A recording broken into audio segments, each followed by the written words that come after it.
Ready to go. I'll keep it. Battery's gone in that, I'm afraid. Yeah, I'm going to keep this fairly brief. But in the 1870s, there was a lot of unrest amongst the agricultural workers. I'm not going to go into the strike. If you want to know more about the strike, you can either go online and read my account about it, or on Wednesday week, Neil is giving a talk in Stukely. Is that not correct? Oh, okay. Yeah. I have it on good authority that you will give it a talk. No, they did ask me to. Yeah, I gave a talk Yeah. at Wingrave, and someone there from Stukely said, "Can you give that to us?" as well?" Okay, so if you want to know about the strike, go along to Stukely. I've got the details at the back. Anyway, basically, they were not being paid enough to make a proper living, as Clive has been explaining. You know, a large number of the families were getting larger, also too many workers, not enough work, and so it was one of those situations in which the farmers had no incentive to increase the wages they were getting. And in Swanbourne, the union was formed at the chapel, and they wanted to increase the wages from about 12 shillings a week to 15 shillings a week. And they did go on strike, and lasted for just over 2 weeks. It failed totally in its objectives. The farmers weren't going to give in. But the national union to which they belonged, the National Agricultural Labourers Union, with Joseph Arch, who was a local Methodist local preacher, he did actually visit Swanbourne after the strike had failed, but the people that I'm going to be talking about are not actually involved in the strike. They decide to leave. That's Joseph Arch. But there was somebody called Edward Richardson. Yeah. Were the Freemantles in residence? The Freemantles were in residence. Yeah, very much so. They were the lords of the manor, and it was based. But both the first lord, he wasn't quite the first lord at that stage. He was coming up close to retirement, at which he became the first lord. He was Sir Thomas Francis Freemantle. He was living in London, or at least most of the time he was staying in London, and as was his son. So we have a lot of letters that went to and fro during the course of the strike, which is why we know so much about it. But I'm not going to talk about that. My question is, was he a good employer? On the whole, yes. Well, one of the things that they said was, we actually thought that he'd give us the money because he's a good employer. Anyway, Edward Richardson, he's the key person in this. He was very concerned about the workers. He had been a teacher in Dinton, and he'd seen at first hand what conditions were like for many of his pupils, who were the children of agricultural workers. He saw how poor they were, and this didn't go down very well with his employers. They weren't necessarily keen to know just how poor the children were. They just wanted them to be educated. But he decided to take up their cause. And in the Bucks Advertiser, May the 18th, 1872, there was an extract from the speech he gave. You know, almost here. Let the aged, the sick, the blind, the fatherless, the widow be sought out as fit objects of charity, but let the working man have wages enough without it to educate his family. There were difficulties in the way, but if the farmer said he could not afford the wages, he must go to the big landowner to reduce his rent. So there was this hierarchy that he was blaming, Edward Richardson was blaming. It was the big landowners who were demanding too much rent, and therefore the poor were being kept poor. The labourer would be thought more of by demanding higher pay. He, Edward Richardson, had taught schools for the paltry pittance of £30 a year, but at least when he claimed £90 and got it, he found that he was more respected than when he received the smaller pay. In other words, give people more money and people respect them a bit more. So he was encouraging people to demand more money. Landowners objected to this movement because they were afraid the labouring man would rise until he got to the upper hand, but this was quite a delusion, for as the labourer stood lowest next to the pauper on the ladder, he could not rise without elevating those above him. In other words, give more to the poor, and then the richer will get richer. That was the theory. Taking a labourer's wages at 13 shillings a week, he went on to show that a man with a wife and children, a family of 3 children, after paying the smallest possible amount of food, rent, firing, schooling, washing, clothing, etc., had nothing left in the savings bank. So one of the things he did was to try and get people to go to Australia. He'd encourage emigration to Australia. He'd been looking at this, and people were not going. He thought there was a lot of opportunity there. So he decided that he was actually going to get a boat to do this. And it happened to coincide with the time in Queensland when the colonial government was passing a new Immigration Act, which came into force in 1872, granting free passage to certain kinds of immigrants, farm labourers and female servants. And Richardson decided to take advantage of this opportunity. So he arranged for a boat called the Ramsey to take up to 300 people to Queensland and advertise for the support and the benefits. So he had a poster made, or a little leaflet made to hand out. It was for farm labourers and female domestic servants and other eligible persons desirous of emigrating to Queensland.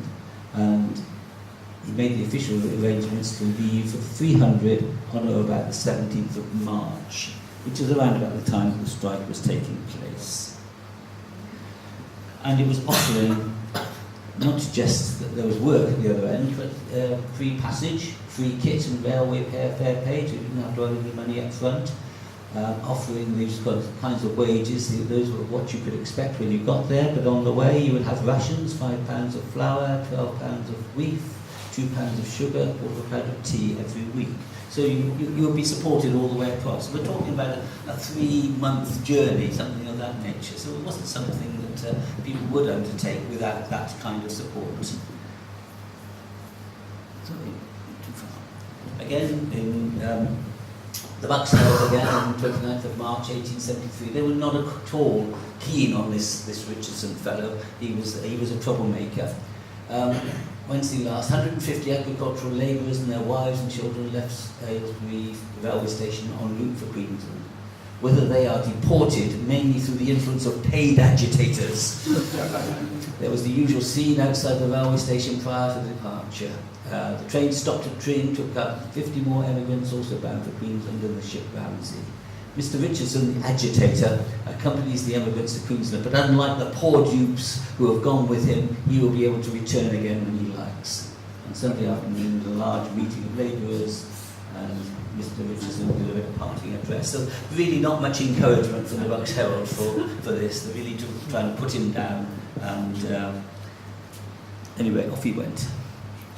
And we have a number of people with Swanbourne connections going. Thomas Johnson, age 45, Rebecca Johnson, 39, and then all these people called Cowell, Charles, Edward, Mary, Ann, James Henry, Cowell, and also a Stephen Abbott Ramsey Johnson, born on board the Ramsey. And then there's 2 other people called Gates or Yates. The 1871 census, you can't probably read that, but Rebecca, in 1871, Rebecca Cowell was a widow, flatmaker born in Swanbourne, with 4 sons there. Henry Cowell, her husband, an agricultural worker, had died the year before, age 42. And Rebecca was the daughter of Jonathan Orchard, who'd emigrated in 1855. When the Orchard family had gone in 1855, she was left behind.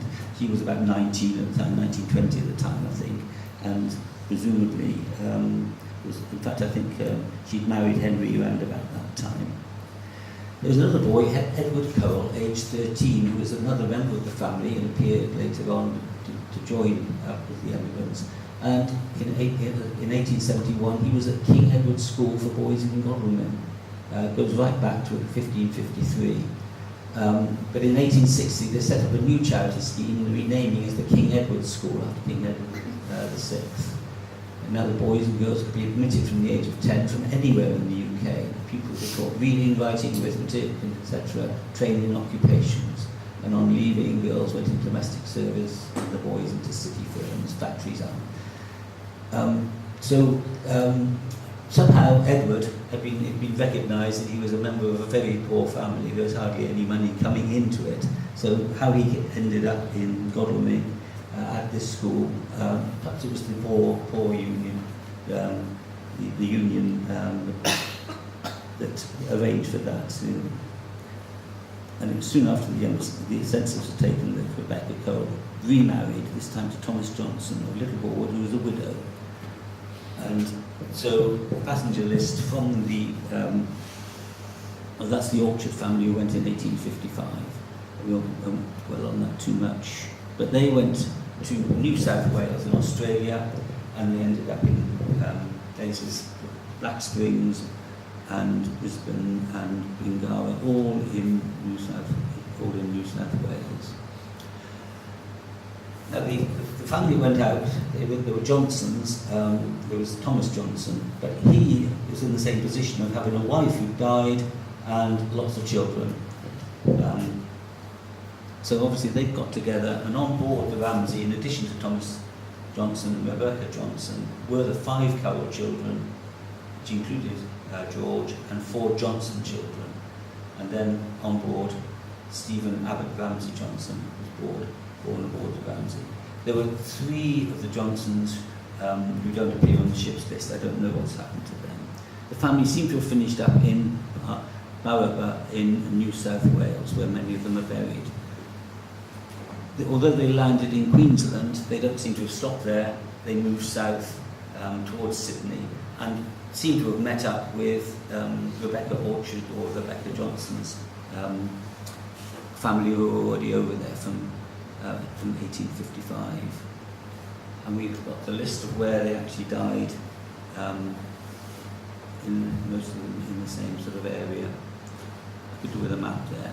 And we actually have, Clive has found a picture of the one who was actually born on board the Ramsey, Stephen Abbott Ramsey Johnson. Obviously not a baby at that point. A little bit about the Gates brothers, the other 2 who went. Rather strange this. In 1871, James Gate, an agricultural worker, aged 25, was living with his wife Eliza, aged 40, in Duck End, and brother-in-law Thomas Capel. He'd married Eliza in a couple of years before, and Eliza was from Stukely.